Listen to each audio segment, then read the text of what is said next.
Howdy folks, welcome back to Phil Billy Outdoors and DIY. I'm Phil.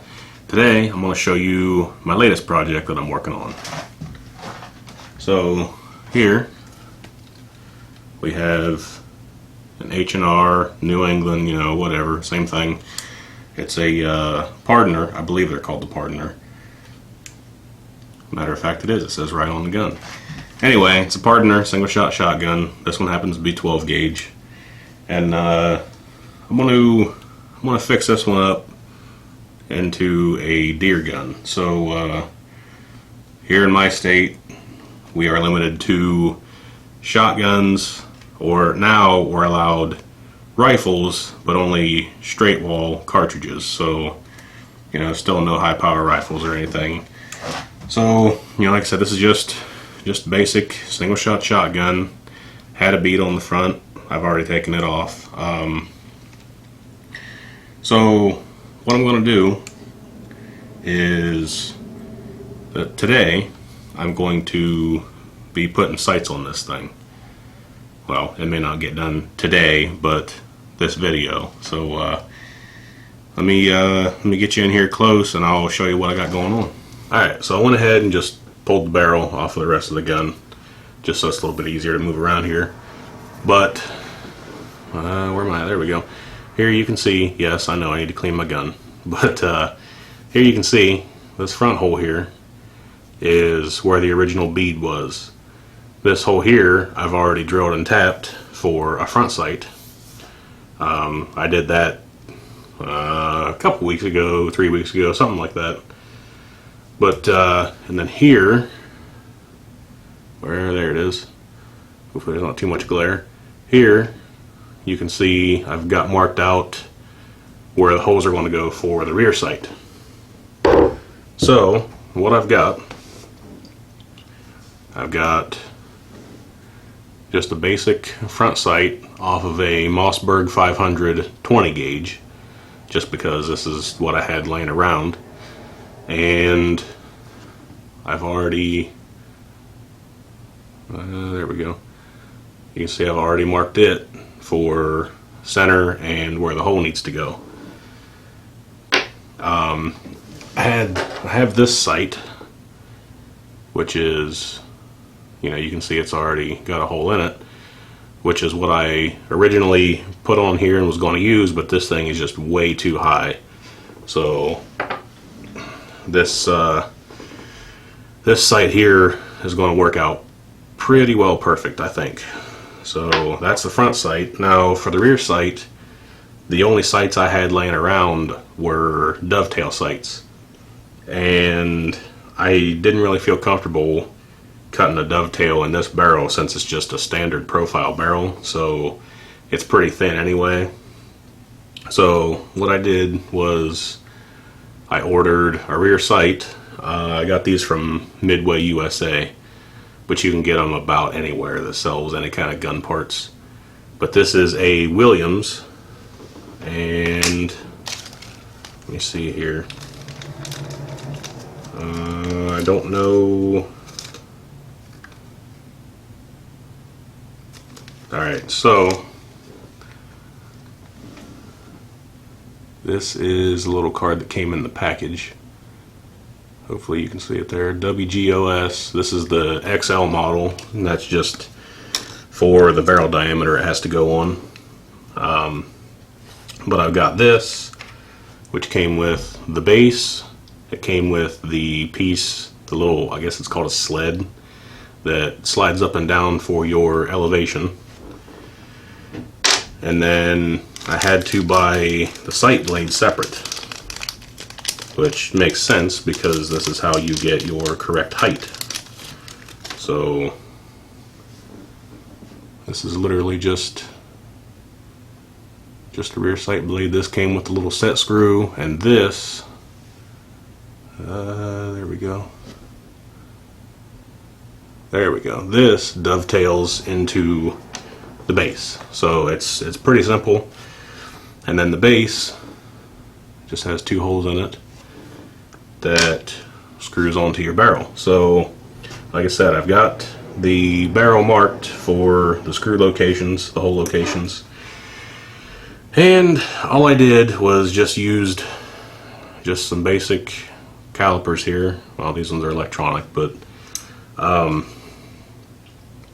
so, you know, what I did was measured, I suppose you can't even see that, but just measured the barrel diameter, where I wanted the sight to go, divide that number in half, and that gives you your center point. And then from there, I just used a square,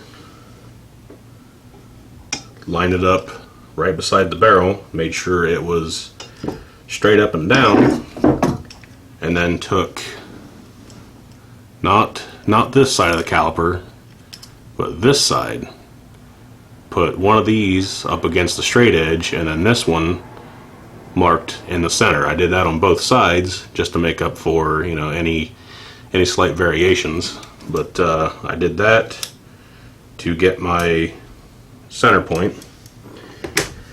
And then I'm not going to try and explain it because, you know, like I said, I'm not good with numbers, anything like that. But I'll try and remember to leave a link in the description to a video, excuse me, where a guy tells you a really easy way to find your hole spacing if you're just doing this kind of stuff at home. So I followed his methods, you know, found my hole spacing, and then again I set the calipers to that measurement, and then just went across directly perpendicular to my center line and made marks there, and that's how I know where the center of the holes need to be. And I basically did the same thing, you know, for the front sight, just there's only one screw hole, so it's a little easier. Yeah, so I guess that's as far as we can go right now. The next step is actually going to be going out to the drill press and drilling some holes. Alright, so I went out off camera, of course, and got the holes drilled and sort of tapped. You can see the sight is on there. You can see, if the camera will focus, there we go. You can see that there's a screw in it. The sight's all together. I've got the front sight screwed on there, but the tap that I have, I forgot which one I had.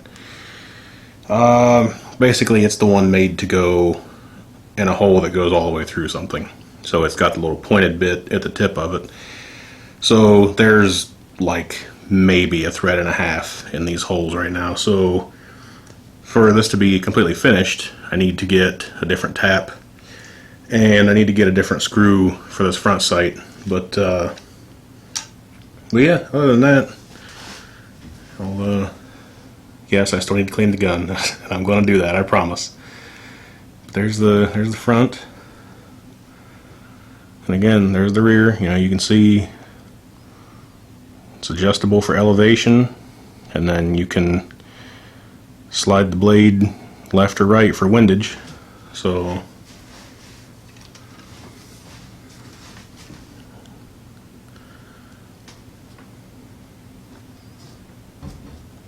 hitting everything, trying to get this in frame here. There we go.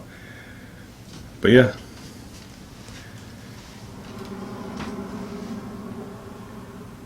see there's the front, there's the back, and believe it or not, when I measured everything and ordered this height rear blade, I actually got it perfect. I can't believe it myself. So it works out real nice.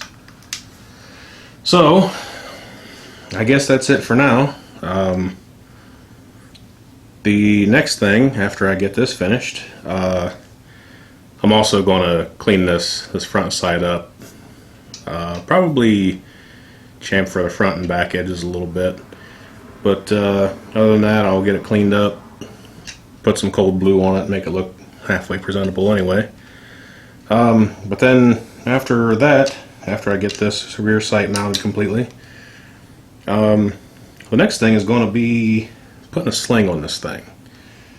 You know, you can, of course, you can put the stud right in the buttstock. That's no big deal. But this one has this style fore-end on it. The mounting screw goes in right here, and then it's got this little swoop for your hand, which I find really comfortable, but it doesn't really leave you any place to put a sling swivel or a stud in fore-end.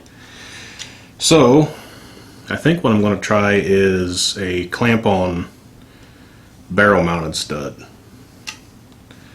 Give one of those a try. But yeah, other than that, if you guys didn't see it, this buttstock cuff is going to go on this shotgun.